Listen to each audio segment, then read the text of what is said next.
You are about to witness history in the making.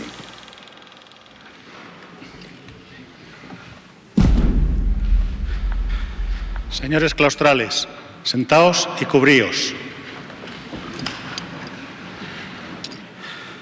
Ábrese la sesión. El señor secretario general leerá el acta de nombramiento de doctor honoris causa por la Universidad Complutense del excelentísimo señor don Rafael Mechulam. Decreto Rectoral 4/2006 de 27 de enero disponiendo la concesión del título de doctor honoris causa de la Universidad Complutense al excelentísimo señor don Rafael Mechulam.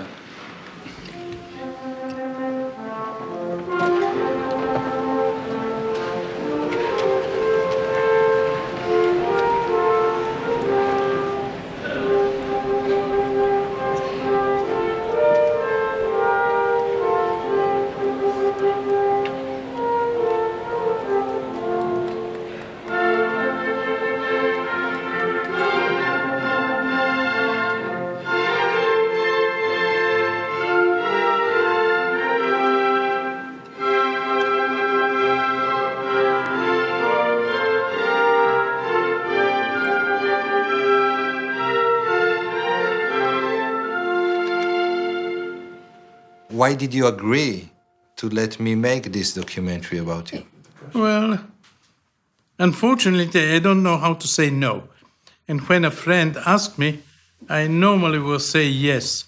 But in this case, I would also like to probably push ahead and tell people, here we have a group of compounds, an endogenous system of major importance. It is not being used as much as it should be in the clinic. It is of great promise in the clinic. Let's try to push it forward. And maybe this film can push it forward a bit. Hopefully. Hopefully.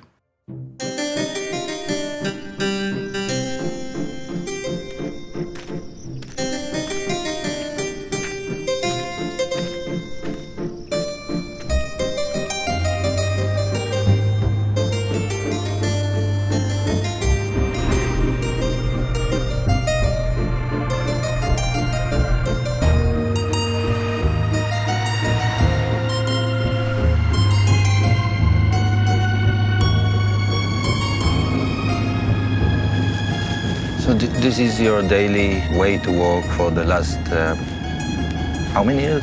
40 years, 45 years.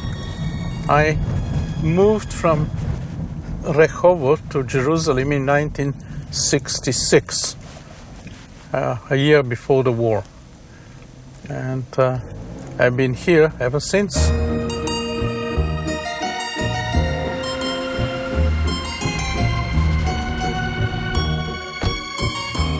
One of the topics that I decided to work on was the chemistry of the plant Cannabis sativa.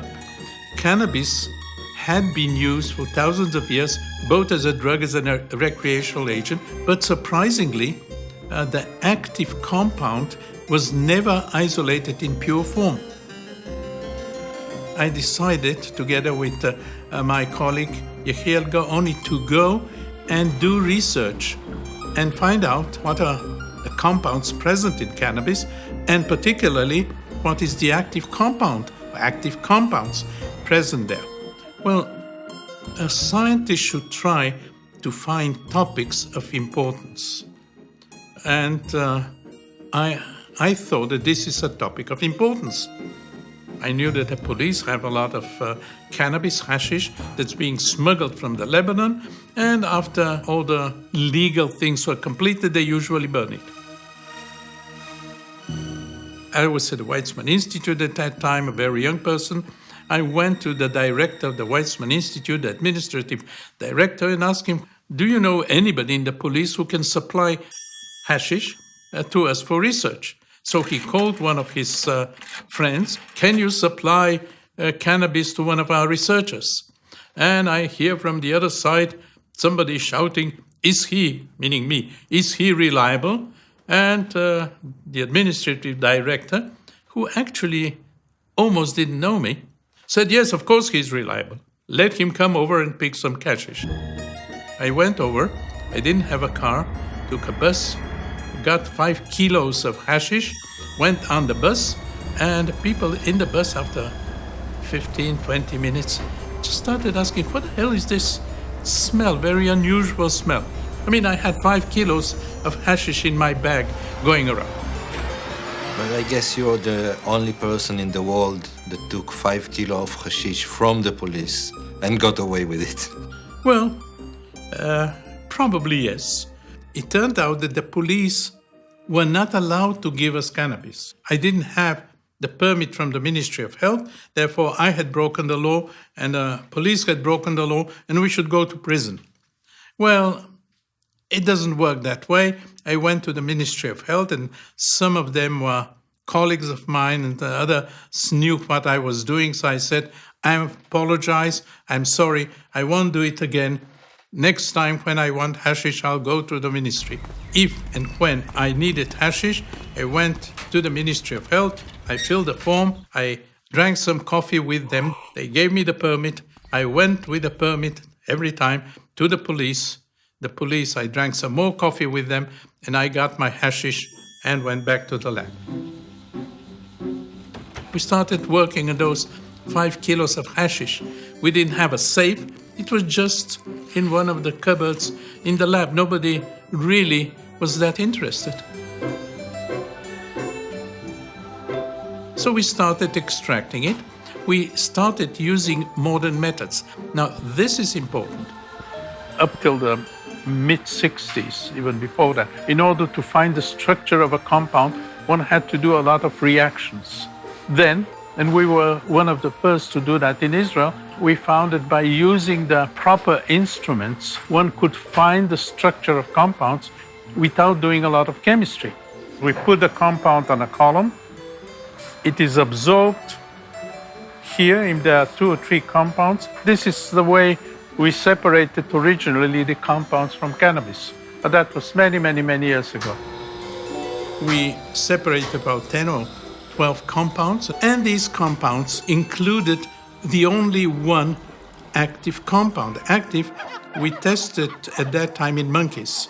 I had a colleague who worked in a nearby institute, and he had a colony of monkeys, and he and his group indeed tested these compounds in monkeys, and surprisingly found that only one compound did anything in these monkeys. It sedated them. They didn't sleep, but they were sedated.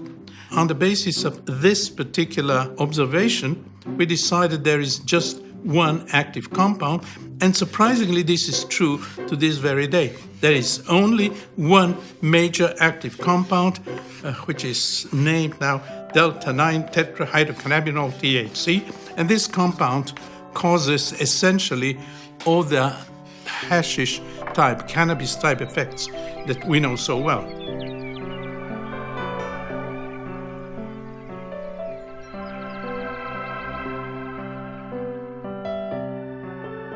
And we wanted to see whether this compound, which acts on monkeys, acts also on humans. So we did a small experiment. There's a wonderful story. It was many years ago about the cake, the special cake that Dalia made. Well, that was the real testing of THC. We had a few of our friends take 10 milligrams of pure THC on a piece of cake that my wife prepared, and 5 took only the cake without the THC, and we compared the effects. None of us had ever used cannabis before. As a matter of fact, very few people had used cannabis at that time in Israel. All those that took the THC were affected, but surprisingly, they were affected differently. Some said, well, we just feel kind of strange in a different world. We want to sit back and enjoy it. Another one said, nothing happens, but he didn't stop talking all the time. A third one said, well, nothing happens, but every 15, 20 seconds, he will burst out laughing. These effects are well known today. People are differently affected. In one case, however, one of the participants got into an anxiety state. She felt, I believe, that her psychological guards, if you wish, were breaking down, and all of a sudden she was open to everybody. So she really got into an anxiety state. In some cases, we definitely see anxiety attacks. Most do not. Most just feel kind of a little bit disoriented, maybe a little bit sedated, maybe a little bit open to discussion and socially open to whatever is being discussed. You remember what kind of cake it was? Well, it was a very tasty cake. But if you want any details, I can ask my wife the exact details. Well, I'm married to Dalia. We've married for a few years, about 60 years now, almost. Can we go back to the time that you met? We were friends in the army, and then a couple of years later we got married. As a matter of fact, we got married while I was still in the army. We lived in Tel Aviv, and I worked in Rehovot, and then 1966 we moved to Jerusalem, and we've been here ever since. בוקר טוב. בוקר טוב. שלחתי. תודה. In this particular apartment ever since. שלום, בוקר בוקר טוב. טוב. מה שלומך? סביר, סביר. אמנם מה אפשר לצפות מיום שמתחיל בזה שצריך לקום? I'm lazy and I forget things, and Dalia, I feel that Dalia has to be next to me if I want to survive on a trip.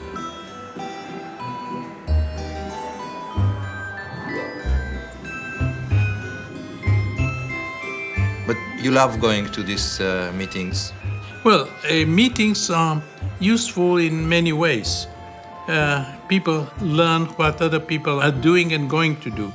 What they have done is published, so I don't have to go to meetings to learn what other people have done in the past. Manuel, nice to see you. Most meetings are just getting people from different aspects of a topic. They talk to each other and maybe something new comes out. If you really look at the history and what's been going on ever since he discovered THC, he's not just discovered THC and then just, relied on that and didn't do much, but he continued to have such a vision for the next step and the next step and the next step. 9, 8. Is that a test for whether I'm intoxicated or not? Yes. My name is Mahmoud A. El Soli. I am a research professor at the University of Mississippi. Cannabis is what I'm known for. Cannabis is a very old plant, a very old medicine, if you will, that people have used it for so many indications over the years. In the literature, marijuana has been used for all different types of things. One would say, well, this is crazy. There's no such plant that can, do all of this. And today, it's very easy to really go back to this old literature about the different indications for which marijuana was prescribed and find out that there is justification for that. Cannabis was used in the Middle East for thousands of years. As medicine. Who knows, maybe for other things as well. Many of the tribes at the time used cannabis. Assyrians used it for medicine, used it for excitation, as used it in religion. The Egyptians used it as medicine. Surprisingly, the Greeks and the Romans didn't know about psychoactivity, but they used cannabis as an anti-inflammatory drug. Cannabis in India was used by people who want to be delivered from all worries and care. Well, that's quite a good definition of anti-anxiety. We knew that cannabis had been used for epilepsy. In the past. In the past, there is, for example, a translation of Arab story of the 15th century, and it says that one of the Arab leaders had epilepsy. Physician came over and gave him cannabis, and it cured him, but he had to take it for his entire life. So the field kind of told us, try it on epilepsy. We first tried it in animals and it worked. So at this point, we decided to go into humans. Trial took place In Sao Paulo, they had about 10 people that had epilepsy that could not be affected by the known drugs. We started giving them high doses of cannabidiol, 200 milligrams per day. And you were producing the cannabidiol from hashish? For almost 40 years, we didn't produce it. We isolated it. We separated it from hashish. Hashish contains about 4%, 5% cannabidiol. So it is really quite difficult to isolate, to obtain large amounts, but we did that. We were happy to note that indeed they had no seizures while they were taking cannabidiol. And it was published, and nothing happened afterwards. So far, 34 years later, this is the only publication of cannabidiol in humans against epilepsy.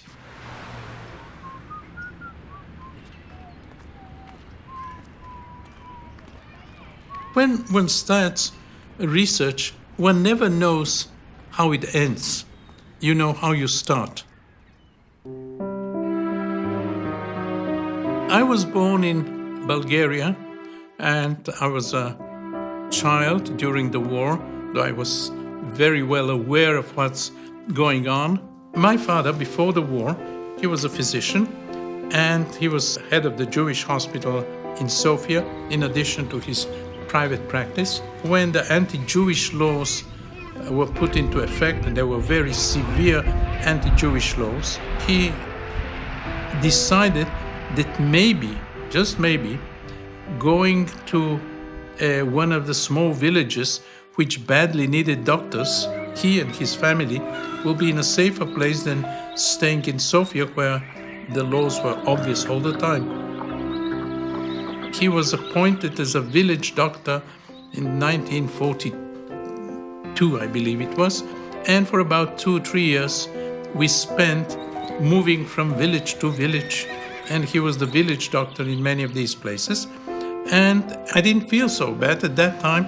In the village, the doctor was considered an important person, and so we were treated very well, and there was no anti-Semitism, and we had no major problems. But at some point, somebody decided that my father should be taken to a concentration camp, and he was taken to a concentration camp, and the concentration camp burned. And my father was the only doctor on the spot, not that he could do much, because he had no drugs, nothing to help them, but he helped them to a certain extent. Then he was shortly thereafter released. Luckily, the Bulgarian Jews were not killed. The conditions were bad enough, but Bulgarian Jews were not killed. My uncle saved them. How? There was in the Ministry of Interior in Bulgaria, they were planning to send all the Jews to Poland, to the extermination camps. So the leaders of the Jewish community said, look, we have to know in advance what they're planning. My uncle was a young man, very representative, really everybody loved him. They say, you find one of the secretaries and become her lover, and she'll tell you everything. And that's what happened. So I have to write that sometime with a greater detail. So he knew, the community leaders knew exactly what was being planned several weeks in advance or even a month in advance. So they then tried to prevent it by talking to people in the parliament and so on. And the people in the parliament said, that's against the constitution and so on. How the hell did you know that they were going to do it? Oh, we just heard about it.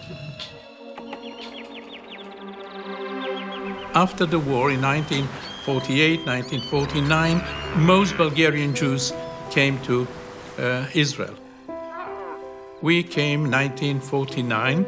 I worked for a limited period of time as a land surveyor, and later I went into the army, spent a couple of years in the army doing research, as a matter of fact, research on insecticides, and I took my PhD degree on a topic, natural products related to biological problems.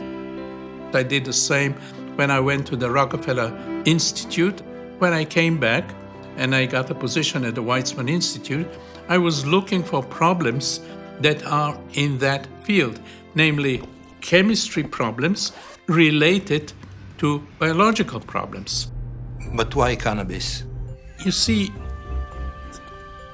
doing research in a small country with a very limited budget, my philosophy was that one should try to find out topics that are not being pursued by the major groups throughout the world. We cannot compete with them.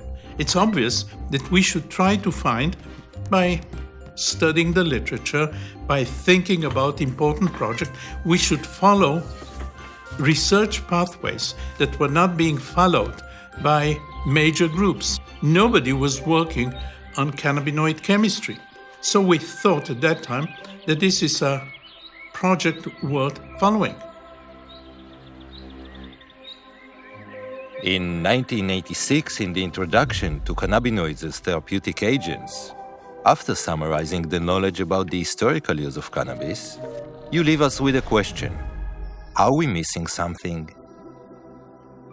What is that thing? We knew a lot about the plant cannabinoids. They had been evaluated in the test tube. They had been evaluated in animals, to a certain extent in human patients, but nothing was known at that time about the mechanism.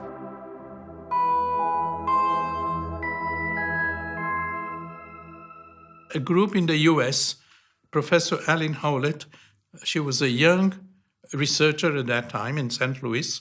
I really didn't know very much at all about marijuana or cannabinoids. That wasn't my area of expertise. In the United States, we need DEA approval to get cannabinoid drugs for research. So I got through the approval. I got some delta-9 THC and did these studies and found some very interesting things. Dr. Howlett found in the brain a specific receptor for THC. It was named the CB1 receptor, cannabinoid receptor number 1. Now that was a major discovery in the mid-80s. So here we had, for the first time, an indication that THC acts on a receptor. So that was the first momentous discovery. And then once it was discovered that there are receptors, then the next obvious question is, why are there receptors in the human brain for a smoke substance? How did God know that his creations will smoke marijuana? Receptors are made for compounds that we produce, not because there is a plant out there. And the answer obviously was that it's not for marijuana. There are some compounds in the body itself which mimic marijuana. So we went ahead looking for endogenous compounds.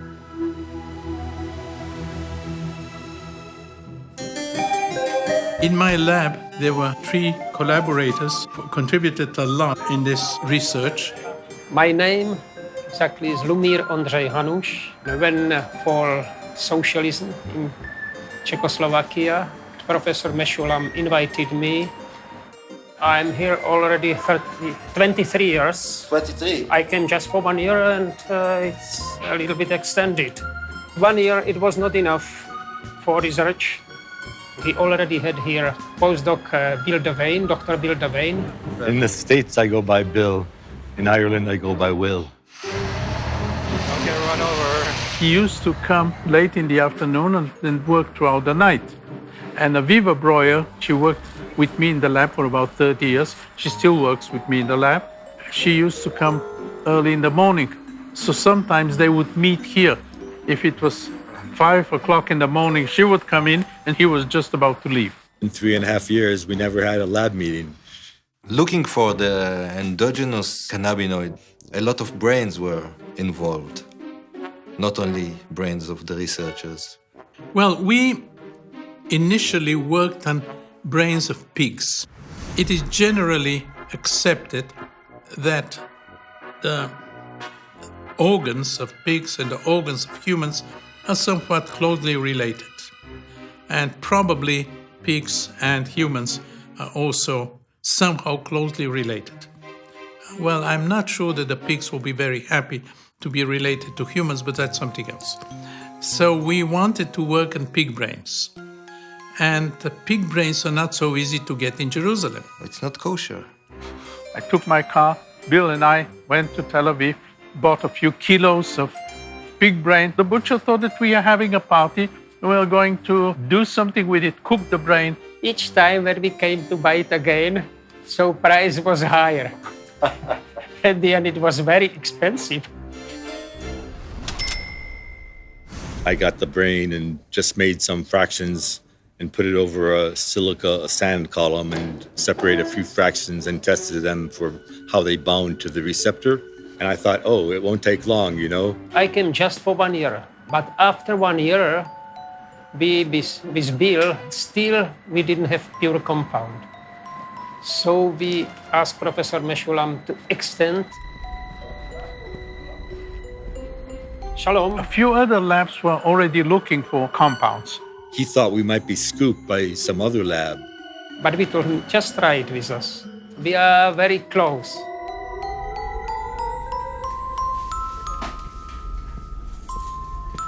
And after about 2 years, we found in extremely low amounts. It was only like a few droplets in the end of a little test tube. A compound in the brain which acts on these receptors.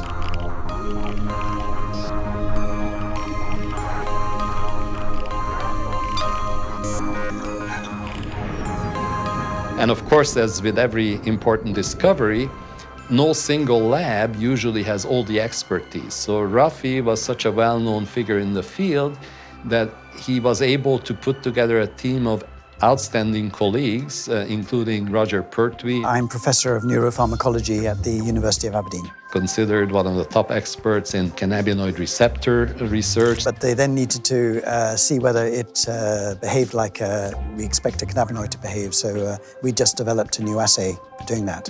So they sent me some Anandamide, and we were able to show in our laboratory that it did behave like we would expect a cannabinoid receptor agonist to behave. We've had other collaborations since then, but that was very much the most exciting one. We hadn't figured out the name of it yet, though. The chemical name is arachidonoyl ethanolamine. We could have left it at that. We thought that maybe it has to do with mood, emotions, things of that sort, and therefore we thought, well, if it causes some kind of changes in emotion, maybe it causes happiness. If you smoke marijuana, it gives you a certain bliss. So the natural compound also is responsible for that same type of a bliss, an internal bliss that you have, you know. We looked for a good name, and although some people do not agree with me, but in Hebrew there are not too many names for happiness. For sorrow you can find a lot of names, but for happiness, not for extreme happiness. We've looked into Assyrian things, but the Assyrian things are more complicated. They call cannabis, with apparently a lot of THC, they call it ganzigunu. Well, call the compound ganzigunu was too complicated. So we decided we'll go to something else. I remember actually discussing the naming of this. I think it was Bill Devane who came up with the name. Is that right? Right. Rafi Meshulam and Roger Pertwee and myself were all sitting outside in the sun, overlooking a nice little river. And 2 years before, I said to Rafi, if I isolate this chemical, I get to name it, don't I? Bill was interested in these Sanskrit stories, and he found that Ananda is bliss, delight. People who know me know that I study Eastern philosophy, and I know lots of Sanskrit words, you know. Ananda means in Sanskrit supreme joy. Professor Meshulam said, you know, it can be a good, it will be a part just on chemical nature of this compound, and because it's ethanol amide. So we did Ananda and amide, so it's Anandamide. Even in the print form of a dictionary, the Collins Unabridged English Dictionary, and I bought one for my sister and gave it to her, and it's in the dictionary. Anandamide. Anandamide. Yeah. They made this discovery and published in this landmark paper, and its importance is illustrated very well by the fact that it's one of the very few papers in the biomedical literature that has been cited over 2,000 times since its publication. They even don't cite it anymore because it's considered such a well-known thing, an obvious thing, that they don't even cite our work anymore. They mention Anandamide does A and B and C. It turned out that there is a whole system in the body which is involved around anandamide, and this in many respects parallels important systems that the body relies upon them. And this system is called now the endocannabinoid system, and a huge number of researchers are involved in investigating this system from many aspects. I'm a full professor of biochemistry. The basis of my work was to understand how the nervous system works. I usually go by Dr. Mary Abu. The CB2 receptor is we're trying to discover how the world works, or in our case, how cannabinoids work and how the brain works. Are there additional receptors? We know CB1, CB2 are receptors. Again, you see a difference between the oral administration versus the smoked form, which is a very similar. In this model, we found that activation of CB2 was effective. A compound which we haven't managed to isolate yet, but we strongly believe exists. The endocannabinoid system is complex, it's very challenging. If the animal, during the time-out period, is still pressing the lever, is because he has lost the control. It's just perhaps not easy to describe, actually, how... You know the beginning? It says, nel mezzo del cammin di nostra vita mi ritrovai per una selva oscura, che la dritta via era smarrita. How all of a sudden the poet found himself in a strange place, a black forest. Selva Oscura is a black forest, and he was lost. But thanks to another poet, that is Virgilio, a famous Roman poet, he found a guide through the hell to the paradise then.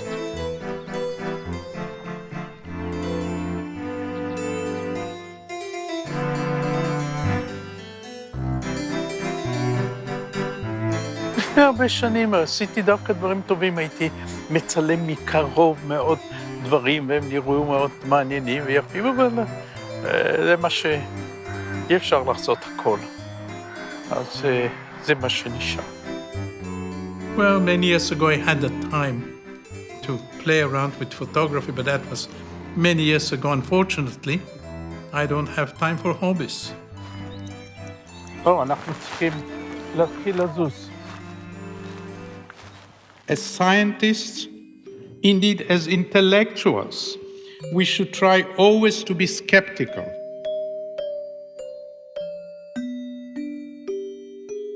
So in 1995, you had an idea of testing THC on children. It has been known for many years that cannabis can lower the effects of anti-cancer drugs. Anti-cancer drugs, many of them, cause terrible side effects. And in children, unfortunately, children get cancer as well. Children vomit and want to vomit, have nausea. They're really in a bad shape. And they cry all the time, and their parents are in a bad shape. Luckily, most of the children can be cured of the cancer, but the treatment is absolutely difficult. We wanted to do a clinical trial in children. We did that with Professor Aya Avramov. She was head of the Department of Pediatric Oncology in one of the Jerusalem hospitals. And we did a major study with THC given in oily drops under the tongue of children. Obviously, children cannot smoke. We had children that were not even 1 year old. She dropped THC in oil, in olive oil, under the tongue 2 or 3 times a day, small doses, during the anti-cancer treatment. At the beginning, we wanted to do a double-blind study. Some of the children got the THC, some other children got only the olive oil. After a week, she told me, I'm not going ahead with that. I know exactly who is getting the THC. I know exactly who is not getting it. There was a complete separation. Those that didn't get it continued to vomit. So she went ahead doing an open study, and she gave THC, pure THC, under the tongue about 400 times, which means that those that were involved in the experiment got it every time they were treated with whatever they were being treated. And at the end, we saw that we had complete block of vomiting, complete block of nausea by small amount of THC, which did not cause any psychoactivity, nothing. So here we had a complete therapeutic effect. And we published that, and again, essentially nothing happened. Finito, that was it. It's still not being used in children. And you think it's a good idea to use it for children? Well, I believe it's an excellent idea because we help those children that suffer. But I have no influence on oncologists.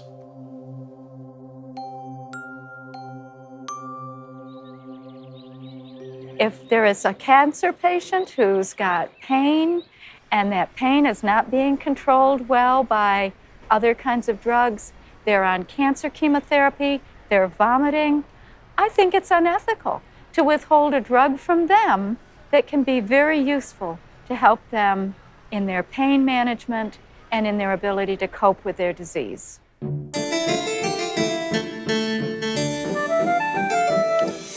In about 1999, he came up with a concept with Dr. Ben Shabbat of the entourage effect, the idea that there were many compounds, endogenous cannabinoids, some seemingly inactive on their own, but together they make this beautiful music.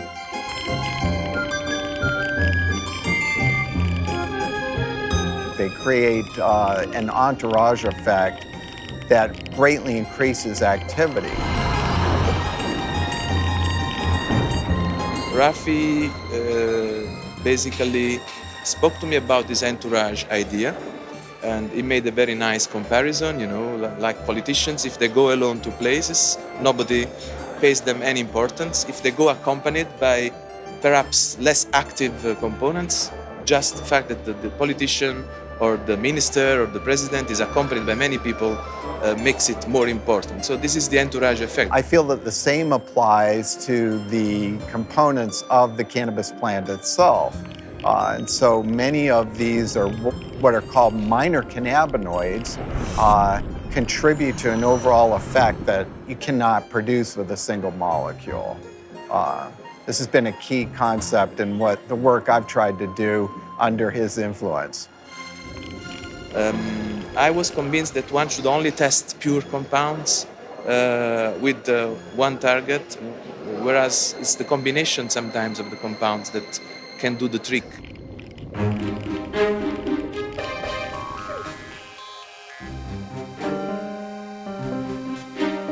A very serious group of researchers has recently published a paper saying that the endocannabinoid system is involved in essentially all human diseases. If you combine CB1 receptors and CB2 receptors, they cover most of the organism, at least in mammals. We are mammals. We are mammals. Okay. But when you talk of mammals, you talk of horses and dogs and mice and rats and rabbits and lions and... We all share the endocannabinoid system. I believe so. I believe so. And it has been demonstrated in many species. Because now suddenly everyone has cannabis in their bodies, or everyone has a cannabinoid in their bodies, so it can't be bad. These molecules that we all have are so critical from the birth to the death of each of us in health and disease. He suggested that endocannabinoids in the milk of mothers actually may contribute to the hedonic effects of the milk. And it turned out to be almost true, actually. So he has a great vision. And then I know that he suggested to Itai Bab that he should look at the bone. Why would anybody in the world, actually, without preconception, look at bone development? רגע. כמובן, דש לדליה. We're going to my lab. We can go through the bigger entrance. Or to the small entrance here. My name is Professor Itai Bab. I am the director of the Bone Laboratory at the Hebrew University of Jerusalem. We're going to see now the cannabinoids in bones? Yes. Okay. So you do have a laboratory here. You've been here. We have discovered the skeletal endocannabinoid system. These are osteoclast cultures. Osteoclasts are cells that break down bone. Okay. So she is analyzing the effect of cannabinoids on the number of osteoclasts. This is the growth engine, which is similar in mice and humans. You see here the brown cells. These are CB1 receptors. These are C receptors in the engine. We've got a lot of research now going on because now we know there are CB1 and CB2 receptors in those kinds of cells that either help degrade the bone or help rebuild the bone. In this day and age, people are living, women beyond menopause, men well into old age, and we're going to have to think about how to preserve those bones so they can last another 40 years after menopause. When a woman becomes pregnant, basically the body should get rid of the embryo because the embryo, to a certain extent, 50%, comes from a different organism from the father. The body doesn't do that. We don't know why the body doesn't do that. It's kind of a lowering of the immune system, certainly around the embryo. And it seems, it's quite possible, that the endocannabinoid system, in a wide sense of meaning, may be involved in prevention of this kind of immune effect, which is the basis of our life. I mean, obviously, if the embryo is kicked out, there's going to be no life on this planet.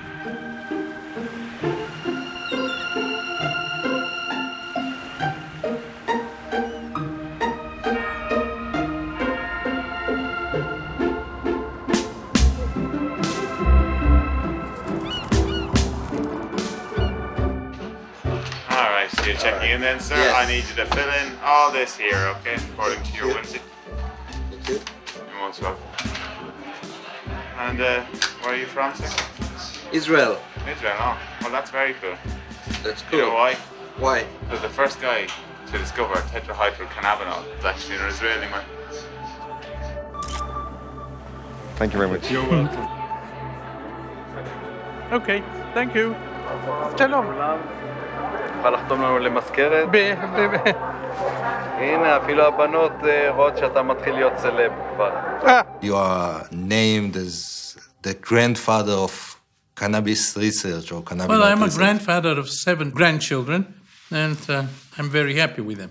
So you're not accepting the title, the grandfather of cannabis research. We started research when essentially nobody was doing research. So if this is the grandfather, okay, so I'm a grandfather.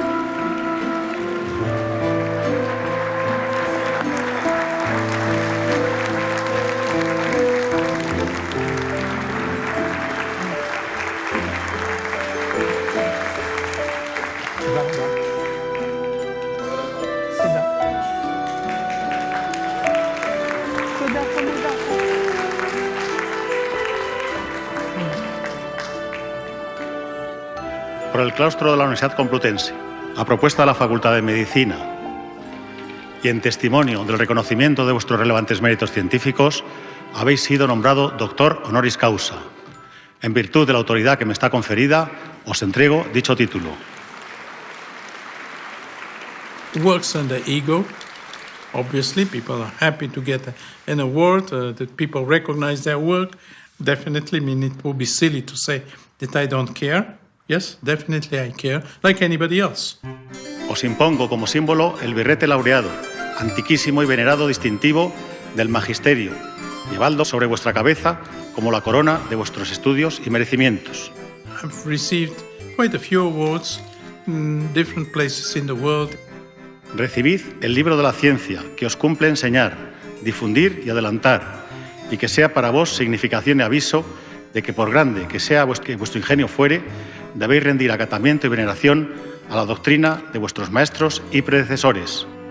In Israel, I got the Israel Prize, the Rothschild Prize, other prizes. Got important prizes in Germany, in the US.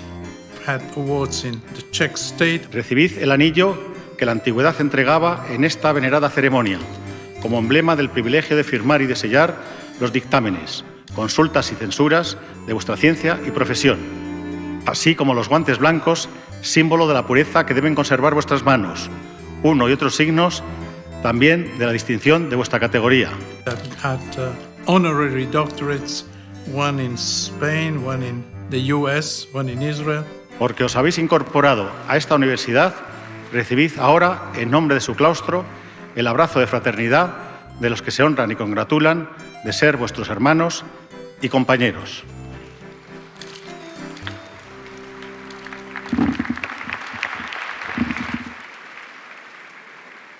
The National Institute of Health gave me an award recently. In 1962, I had asked for a grant from NIH.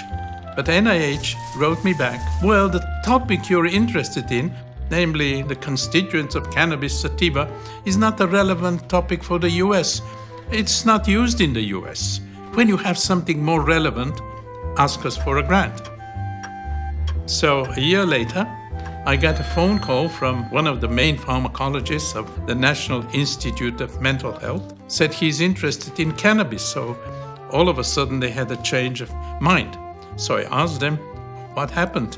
Well, apparently somebody high up, an important person, maybe a senator, had called NIH and asked, what does cannabis do? It seems that his son had been caught smoking pot. What? Yes, it's the truth, Father. And I'm pretty ashamed of it. And he wanted to know whether the marijuana destroys his mind. Now, they didn't know anything about marijuana, and the only thing that they actually knew was that a young person from the Middle East had asked for a grant and was working on it. So pharmacologists came over and asked me, are you still working? And said, yes, we had just identified the active compound and we had a large amount of the active stuff there. We had about 10 grams of THC. So he said, please give us the 10 grams and we'll do a lot of pharmacology in the US. So he got the world supply of THC. Nobody had THC at that time. Got the world supply of THC, took it to the US. Actually, he probably smuggled it because I don't think that he had a license so he could take it to the US. But then, of course, nobody was looking for THC. It was not a known compound. So he took it to NIH. And for the next couple of years, most of the research in the US on THC was done with material supplied by us, those grams that they took. And for many years, nearly 40, 45 years, I was supported financially by the National Institute of Health. And they never interfered with my research.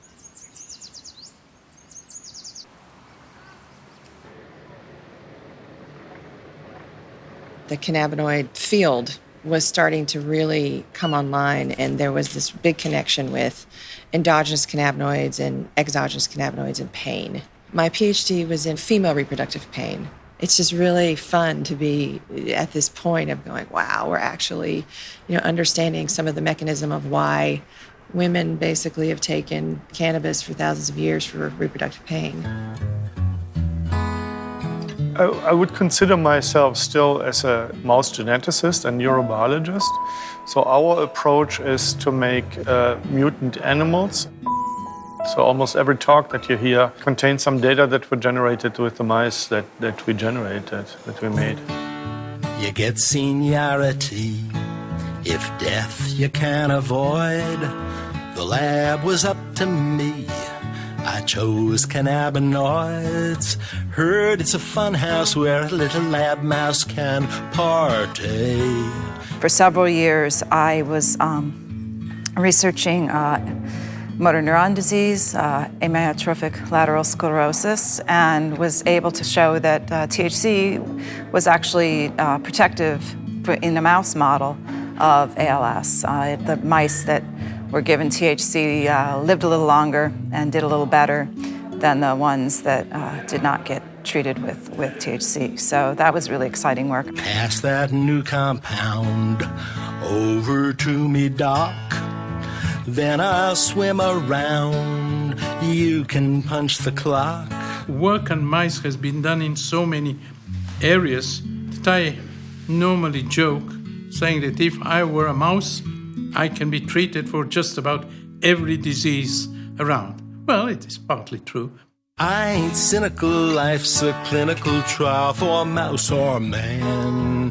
Anandamide and 2-AG, although they were discovered almost 20 years ago, 15, 20 years ago, they have never been administered to a human. So we speak about mice. Well, mice are nice animals, but they are definitely not humans. Let me nibble your cannabis. Just let me nibble your cannabis. Obviously, mice can be treated with cannabinoids for cancer. Mice can be treated for all kinds of other diseases, which in humans, the answer is no, it has not been tested. Can cannabis cure cancer? Well, first of all, we know that THC lowers the effects of cancer treatment. But what you're asking is it an anti-cancer drug? And the answer is, I don't know. And the reason for that is silly. It has been tested in the test tube. THC has been tested, cannabidiol, crude cannabis has been tested in the test tube. And yes, in many cases, it blocks the development of cancer cells. Yes. Professor Guzman is a major researcher in Spain. He has worked on the mechanisms through which cannabinoids act on cancer. In our hands, classical cannabinoids are the ones that work best, by large, in inducing cell death in cancer cells. THC comes from cannabis or comes from synthetic? THC coming from cannabis. Yeah. Oh, okay. So it's THC, the real THC. Now we know that cannabinoids can exert anti-tumor actions in animals, not only in brain tumors, but in many different types of tumors. We know that cannabinoids act not only by inducing cell death through that specific mechanism called apoptosis, but we know that cannabinoids can tackle other processes of cancer cell growth, such as angiogenesis, metastasis, cell cycle, etc. He even did a small clinical trial.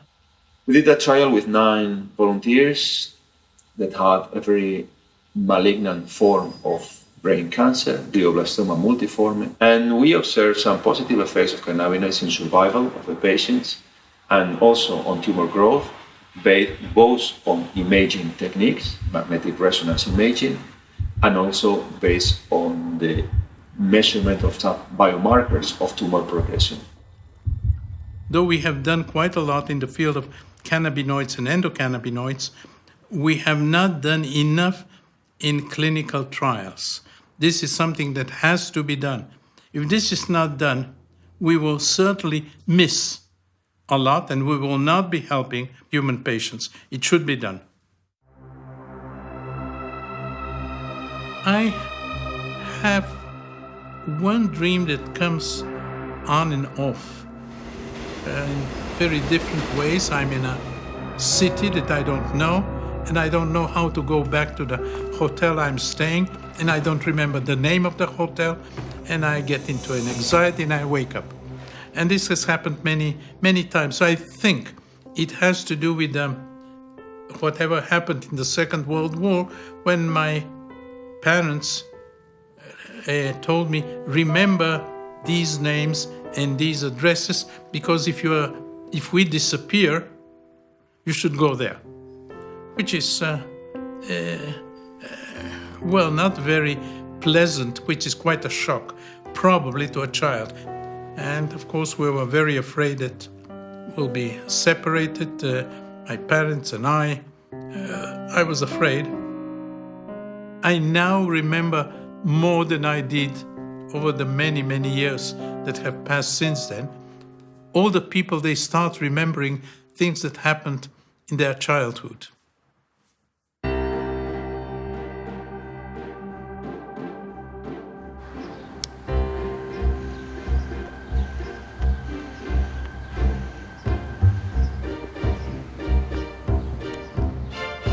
At one point, somebody decided that it is worthwhile testing cannabis with relatively high doses of THC, I believe, in people that are Alzheimer or Alzheimer-like patients. They got it in their food, in the yogurt or whatever.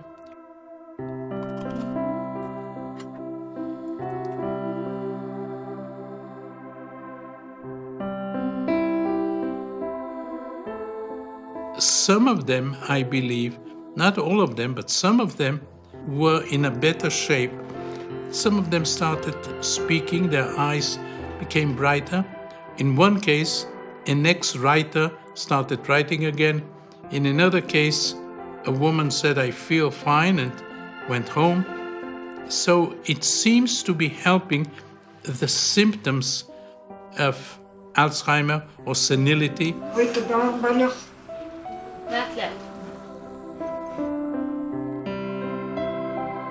Alzheimer at the moment is a huge, huge problem, and there is very little that can be done for Alzheimer patients. So maybe if it is well researched in the future, we should know how to help these patients.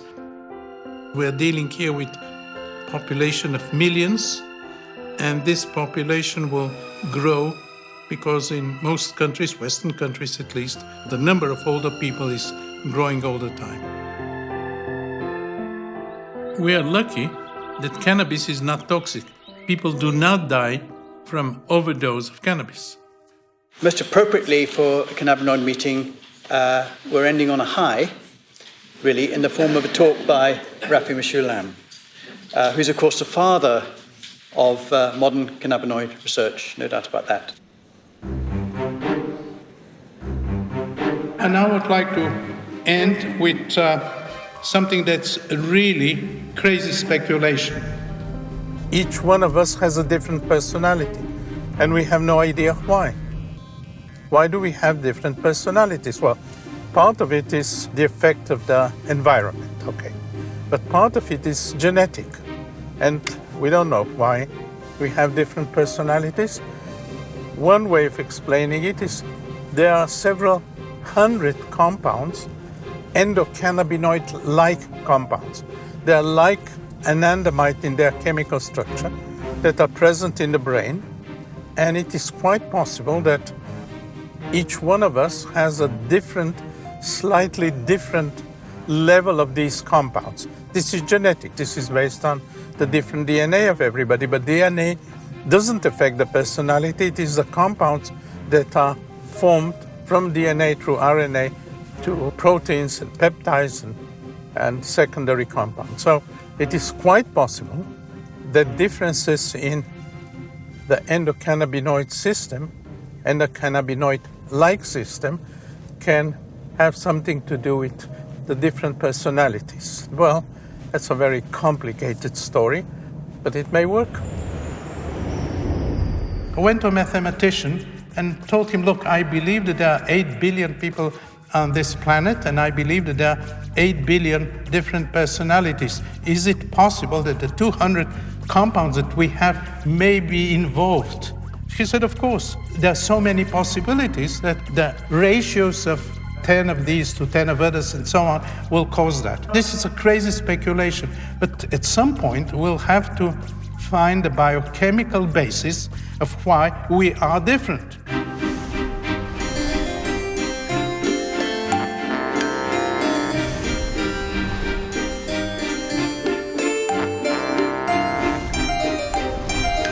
Many years ago, when I had an administrative position in my university, I was rector, I was told never give an after-dinner speech before the dinner. And I sincerely apologize for doing so now. He used to get the hash from the police, and we used to chop it up in the lab. It's 555 nanometers, and it's the healthiest for your eyes. This is from cannabis. If you are in the nature green, it's the healthier. Yes. It's 555 nanometers. Popular media is very powerful and very convincing. We should try to go to the basis of these media presentations and be convinced that the facts support the conclusions. This is true for every sphere of life and certainly for every scientific area. And I want to thank many of my collaborators. We've drank coffee many, many times. I believe that the next paper will be drinking coffee as a scientific method, and So if Viagra can get the Nobel Prize, why not pot?